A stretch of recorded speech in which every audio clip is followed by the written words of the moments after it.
இந்த காணொளியை பாருங்க, நம்ம டீடைலா பேசுவோம். Over the recent months, we have experienced the effects of yet another energy crisis driven by geopolitical factors and fossil.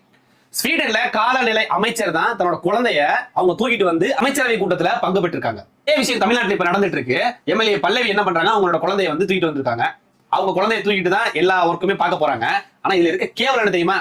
ஒரு பொம்பளை பிள்ளைங்க டிஎம்கே ஜென்சி பொம்பளை பிள்ளைங்க எதை விமர்சிக்கணும் தெரியாது. அரசியல் நீங்க 1000 விமர்சனங்கள் வைங்க. ஆனா நீங்க ஒரு பொம்பளை பிள்ளையா இருந்துகிட்டு ஒரு பெண்மணி வந்து அவங்க குழந்தைய தூக்கிட்டு வராங்க.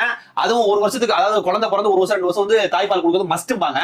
இந்த நாலேஜ் எல்லாம் உங்களுக்கு இருக்காது. உங்க வீட்டுல எல்லாம் உங்களுக்கு பெத்தவங்க எதுவுமே சொல்லி கொடுக்கலையா? உங்களுக்கு இது கூட தெரியாது. ஒரு ஆம்பளை பையில நக்கல் பண்றாங்கன்னா அவங்க தான் ஒன்னும் ஒரு மண்ணும் தெரியாதுங்களா? நீங்க ஒரு பொம்பளை பிள்ளையா இருந்துட்டு கேவலமா இல்ல உங்களுக்கு? அரசியல் பண்றதுக்கு விஷயமே கிடைக்காதா? ஒரு குழந்தையை தாயை வச்சா நீங்க அரசியல் பண்ணுவீங்க. இதுக்கெல்லாம் இந்த பொழப்புக்கெல்லாம் நீங்க எங்கேயாவது போய் தொங்கிடலாம் தூக்குற. வெக்கமாவே இல்ல. வெக்கமாவே இல்ல. எதை வச்சு அரசியல் பண்ணுவீங்க? எதை வேணாலும் பேசிடலாமா? சோசியல் மீடியால என்ன வேணாலும் நீங்க போய் பண்ணிடலாமா? கலாய்க்கிறதுக்கு ஒரு அளவு கிடையாது. நாளைக்கு நீங்களும் குழந்தை பெக்க போறீங்க, நாளைக்கு நீங்க கல்யாணம் பண்ண போறீங்க, நீங்க குழந்தை பெக்க போறீங்க. அப்ப நீங்க என்ன பண்ணுவீங்க? குழந்தைய யார்ட்டையா கொடுத்துட்டு போயிருவீங்க அப்படியே பேசாம, தாய்ப்பால் கொடுக்காம.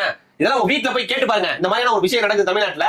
இதை நாங்க போய் சோசியல் மீடியால போய் நின்று நக்கல் செஞ்சோம், இது நல்ல விஷயமான கேட்டு பாருங்க. உங்களை பெத்தவங்க மெச்சுக்குவாங்க, அப்படியே மெச்சு போவாங்க. நீங்க 2 மக்களை கமெண்ட் சொல்லிட்டு போங்க. அப்படியே மறக்காம நம்மளோட சரி ஃபாலோ பண்ண பாருங்க.